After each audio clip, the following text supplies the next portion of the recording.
Hello മക്കൾസ്, നമുക്കിതൊരു shopping blog ആയാലോ. അപ്പോൾ അമ്മ അരി കഴിഞ്ഞു എന്ന് പറയാൻ തുടങ്ങിയിട്ട് 2 ദിവസമായി. എടി അരി തീർന്നടി, അരി തീരുന്നതിന് മുമ്പ് നീ പോയി മേടിച്ചുകൊണ്ട് വാടി എന്നിങ്ങനെ പറഞ്ഞിട്ട് ഓക്കെ ശരി ഞാനെങ്കിൽ ഷോപ്പിങ്ങിൽ പോകാം എന്ന് വിചാരിച്ചു ഇറങ്ങി.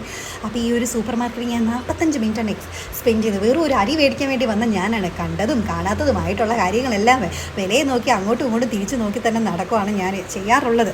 പിന്നെ നല്ല ചൂടാണ് ഈ ചെന്നൈയിൽ. അപ്പോൾ ഇവിടെ ആകുമ്പോൾ കുറച്ച് AC ഒക്കെ കിട്ടും. അപ്പോൾ നമുക്ക് വെറുതെ അങ്ങോട്ടും ഇങ്ങോട്ടും നടക്കുന്നത്. അമ്മ ഇടയ്ക്കിടയ്ക്ക് വിളിച്ചുകൊണ്ടിരിക്കുന്നത്, നീ അരി മേടിച്ചാൽ നീ വരാറായില്ലേ, ഇത്രയും നേരമായില്ലേ. പിന്നെ വേറൊരു കാര്യം, ഞാൻ ഈ ബ്യൂട്ടി പ്രോഡക്ട്സിൻ്റെ സെക്ഷനിൽ എപ്പോഴും കയറാറുണ്ട്. ആ ഒരു ഓഫർ ഒന്നും ഇടാറില്ല. ചില സമയങ്ങളിൽ മാത്രമേ ഒരു ഓഫർ ഇടാറുള്ളൂ. ഇല്ലെങ്കിൽ നമുക്ക് ഫ്ലിപ്കാർട്ടിൽ നിന്ന് നൈക്കിയിൽ നിന്നൊക്കെ മേടിക്കുന്നതായിരിക്കും ഏറ്റവും നമുക്ക് നല്ലത് കേട്ടോ. പക്ഷേ എന്തൊക്കെ പറഞ്ഞാലും ഞാൻ എന്തൊക്കെ നോക്കിയാലും ഞാൻ തിരിച്ചിറങ്ങിയപ്പോൾ എൻ്റെ ബില്ല് കിടപ്പോൾ ഞാൻ തന്നെ അതിച്ചു പോയി. ദൈവമേ, ഞാൻ ഇത്രയും സാധനങ്ങൾ എടുത്തോന്ന്. അരി മാത്രം മേടിക്കാൻ വന്ന ഞാൻ എന്തൊക്കെയോ മേടിച്ചിട്ടാണ് ഇറങ്ങിയത്. തിരിച്ച് വീട്ടിൽ വന്നപ്പോൾ അറിഞ്ഞത് അതിനകത്ത് 2-3 സാധനങ്ങൾ വീട്ടിലുണ്ട്, നീ എന്തിനാ പിന്നെ വേസ്റ്റ് ആക്കിയെന്ന് പറഞ്ഞ് തിരിച്ച് ഞാൻ അത് പിന്നെ രാത്രി ഞാൻ പിന്നെ അത് കൊണ്ട് തിരിച്ച് കൊടുക്കുകയും ചെയ്ത്.